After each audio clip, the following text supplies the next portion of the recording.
I know some of y'all probably ran here in a tizzy. You can read Octavia Butler still, but also pick up some other Black authors too.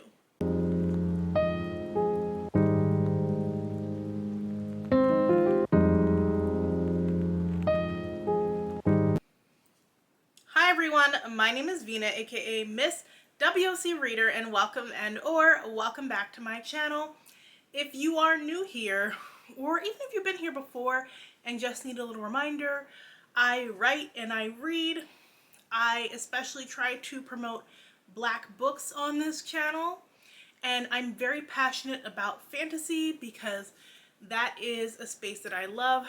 Fantasy and romance are probably my top genres, although I enjoy a thriller every now and then, and I like to read some lit fic.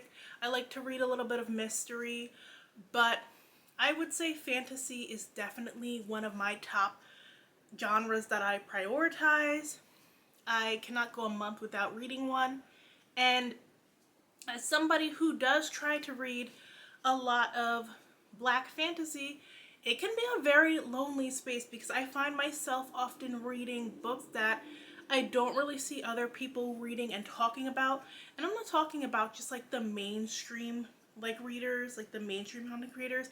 I'm talking about even Black readers who also love fantasy.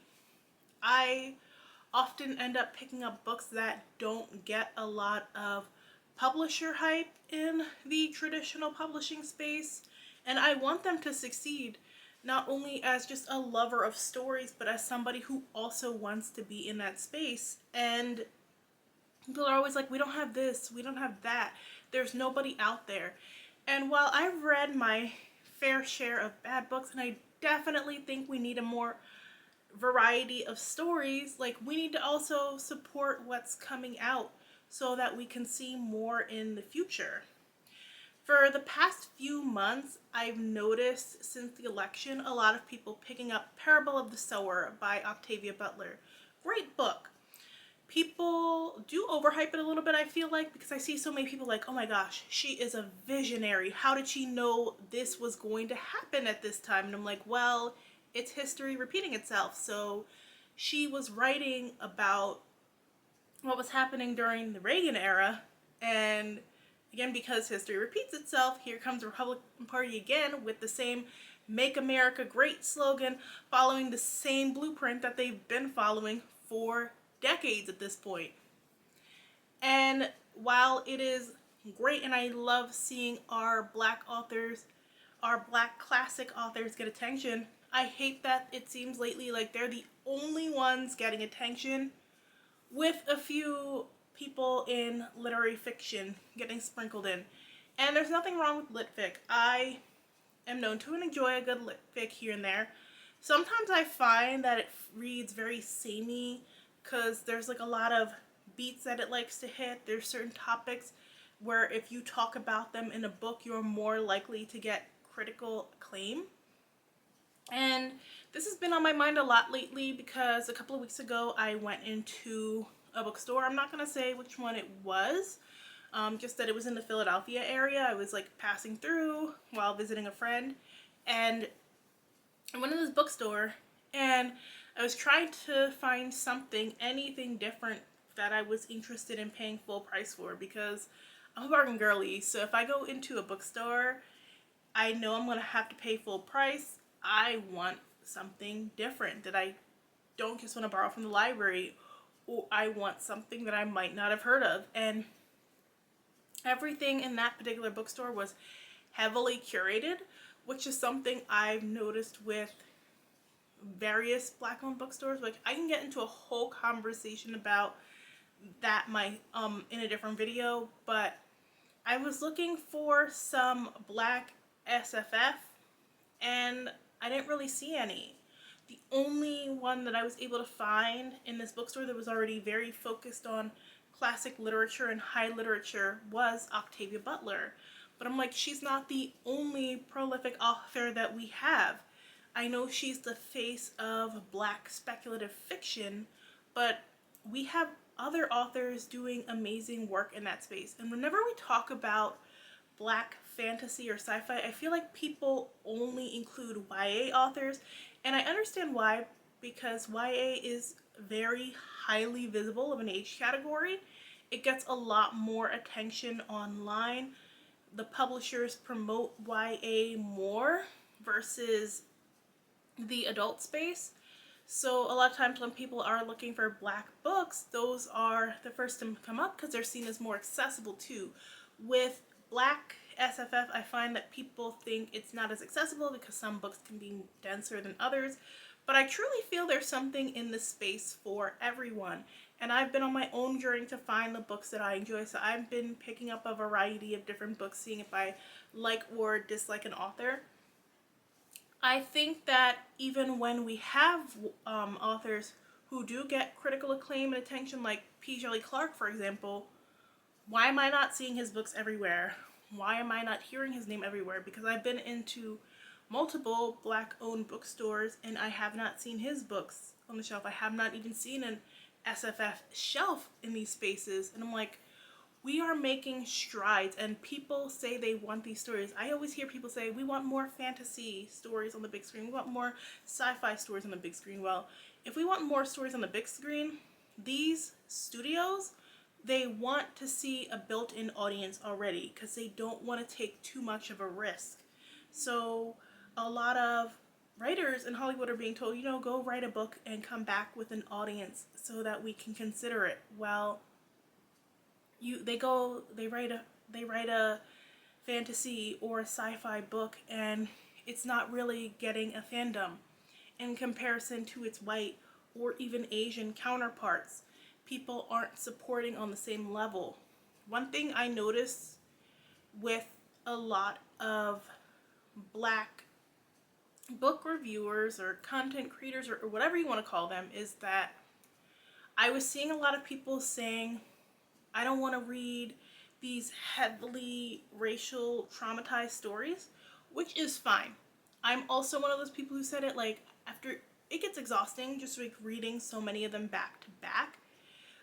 But also, I was seeing people say that and then they were going to read a book by an Asian author that was also about race, and I was so confused because I'm like, why is them talking about racism that Asian people experience at the hands of white people so easy for you to read about and connect to that, but you don't want to read it from Black authors? Like, the double standards weren't making any sense, and it was something that was coming up a lot behind the scenes when it came to Black authors, because they're like, people aren't picking up our stories, but they'll go pick up this book instead.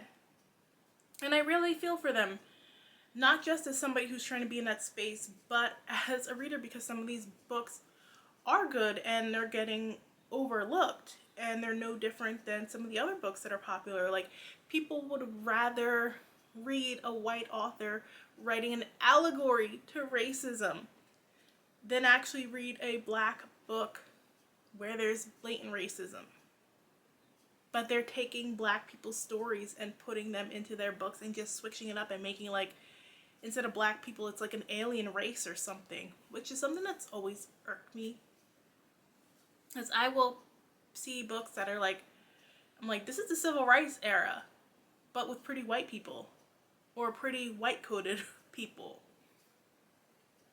And there's nothing wrong with reading Octavia Butler, but she's just one voice, and she's also one voice that is deceased, which is something a good friend brought up recently. We see people gravitating towards Black classics, which is great. Keep these people's work alive, but also most of these people didn't have direct descendants, and all this money is going to their estate, and it's like, who is really running this estate?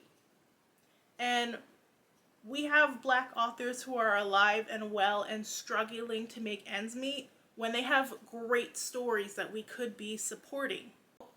I'm always just trying to find books and put them out there, but here are just a couple that I thought they would be perfect to recommend in this video. Not all of them I've read. Some of them I'm interested in reading, and I plan on reading this year. They will be linked in the description box below. I also have a bookshop.org page that like if you're interested in books and you like to buy them and support your local indie bookstores, whatever, you can buy through there. I get a slight kickback if you use my links. But I'm really interested in Blood Slaves by Marcus Redmond. This is one of my most anticipated books of the year. I heard about it a couple of months ago. I saw the cover and I'm like, wow, this is what I've been asking for, because I've been saying for years we need a good slave rebellion story. So this is an alternate history, Civil War era, slave revolt, vampire fantasy. And I'm really curious to see what he does with this concept. And I know it's going to be intense. It is an adult book and there's going to be some hard to read moments, but I am all in. A Splinter in the Sky by Kemi Ashingiwa. I actually read this, I think, about 2 years ago. It is a queer normative space opera about a tea specialist turned assassin. So I found this one really fascinating. I would actually love to be able to discuss it with more people. And Kemi has a few more books that I'm interested in. One that I currently am waiting for my hold to come in from the library. Womb City. I'm not going to butcher the author's name, but again, it's going to be linked in the description box. I found this interesting because it's supposed to be a cyberpunk horror body hopping ghost story. As the girls say, it's pretty timely with everything that's going on right now when it comes to women's reproductive health and our rights to our own bodies. So I am curious to see what the author says in this setting. And I have more books that will be linked below. If you have some interesting books that you think I should read or just other people should read in the Black fantasy and sci-fi space, recommend them in the comment section. There are some great YA ones out there which I really enjoyed, but I also want us to support the ones in adult as well so we can continue to have a space in adult. And if you're not sure what to say on this video, leave me a moon emoji. If you like this video, make sure and hit that like button. Thanks so much for watching. I will see you guys in the next one. Bye!